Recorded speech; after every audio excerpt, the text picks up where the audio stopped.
اور یہ مسلسل تمہاری جڑیں کاٹنے پہ لگا ہوا ہے، اور تمہاری نہیں، پورے سسٹم کی جڑیں کٹتی ہیں جب جڑیں کاٹی جا رہی ہوتی ہیں۔ اس سارے معاملے کے اندر نا شہباز شریف اور حمزہ کو یوز کرنے کے اندر سب سے زیادہ جو ماسٹر مائنڈ ہے نا،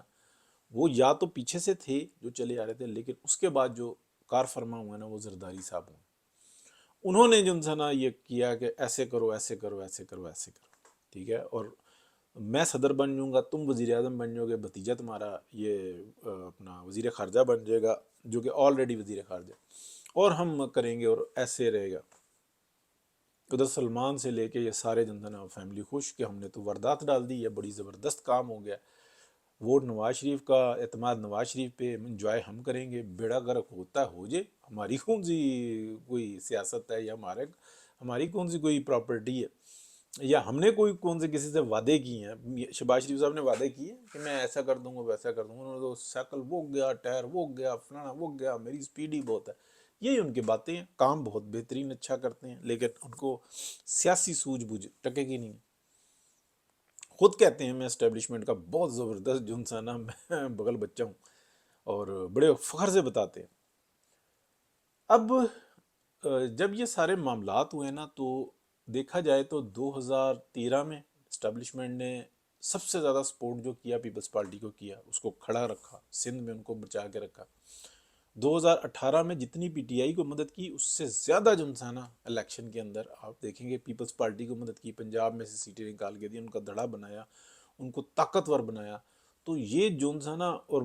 آپ دیکھیں پی ڈی ایم جب بنی اور اس کے بعد کی صورتحال جب عروج پر تھی تو پیپلز پارٹی نے کیسے کیک ماری، کس کے کہنے پر ماری، یہ ساری چیزیں ہمارے سامنے۔ تو جب بہت ساری باتیں ہوئی نا، جب کہا کہ نہیں جی اب تو آپشن ہی کوئی نہیں ہے، میاں صاحب آؤ آپ بچاؤ، ڈیٹس وغیرہ میں سینکڑوں نہیں تو درجنوں دفعہ تو بتا چکا، ایک ایک دن بتا چکا ہے جب یہ معاملات ہوئے۔ کسی کو نے سننی ہے تو آپ سکرول کر کے دیکھیں پیچھے جو ہے نا 6 7 8 ماہ پہلے، اس وقت میں بتا رہا تھا، اور جب یہ معاملات ہو رہے تھے اس وقت سے بتا رہا تھا، بہت سارے لوگوں کو پتا تھا، میں اکیلا نہیں تھا۔ اچھا جب یہ سارے ہوئے نا تو معاملات ہو گئے، تو پھر یہ ہوا کہ احتساب ہوگا، نہ صرف ڈپارٹمنٹس کا ہوگا، بہت سارے لوگوں کا ہوگا، ان لوگوں کا بھی ہوگا، ان لوگوں نے یہ کیا کیا۔ تو آپ کو میں اس کی ایک شہادت دیتا ہوں کہ شہباز شریف صاحب انتہائی پریشان نظر آ رہے ہیں، اس لیے کہ جو دوسرے ہیں نا انہوں نے بھی ساری آڈیوز رکھی ہیں کہ یہ ہمارے ساتھ یہ کرتے رہے، اور وہ جو ہے نا شہباز شریف صاحب کے نا آپ کو دیکھیں گے کہ ہوش میں نہیں نظر آئیں گے، اس لیے کہ جو انہوں نے بیج بویا نا یا جو کرتے رہے، تو دوسرے یہ کہتے ہیں کہ اگر ہم پہ ہاتھ پڑا تو ہم یہ کھولیں گے۔ تو جو صورت حال ہے نا اس کے اندر میاں صاحب اور جو ٹیم ہے وہ یہ کہتے ہیں ہمیں پاکستان کو بچانے کے لیے نا اس دفعہ یہ کام ضرور کرنا ہوگا کہ جو بہتری آئے اس کے ساتھ ساتھ جو ہے نا طاقت پارلیمنٹ کے پاس ہے، حکومت مضبوط ہو، عوام مضبوط ہو، عوام کی خدمت کی جائے، اور جو ڈپارٹمنٹس ہیں نا ان کو ان کی جگہ پر رکھا جائے اور وہاں پہ احتساب کا عمل شروع کر دیا جائے، ادروائز نہیں بچ سکتا کوئی بھی۔ اگر یہ کہے نا کہ بالکل 2013 اور 18 کی طرح بہتری آئے، 18 میں تو بیڑے ہی غرق کیا نا عمران خان کو بٹھایا، 13 کی طرح بہتری آتی رہے، ادھر وہ 14 میں دھرنے شروع کر دیے اور بولے کچھ نہیں۔ اس وقت میں بھی مریم کہہ رہی تھی کہ اٹھا کے پرے مارو ان کو، ٹھیک ہے۔ اگر راحیل شریف کو گھر بھیج دیا ہوتا نا اور بتاتے کہ یار یہ ہم تو بہت بہتری ہوتی، غلط کام کیے، سوچا کہ یہ بہتری ہو جائے گی تو بہتری نہیں ہوتی۔ تو اس دفعہ ایسا نہیں ہے کہ گھروں کو بھیجیں گے، کچھ اور ایسے بڑے کام ہوں گے اور وہ ان شرائط پر ہوں گے۔ اس سارے معاملے کے اندر جو گارنٹر ہے نا،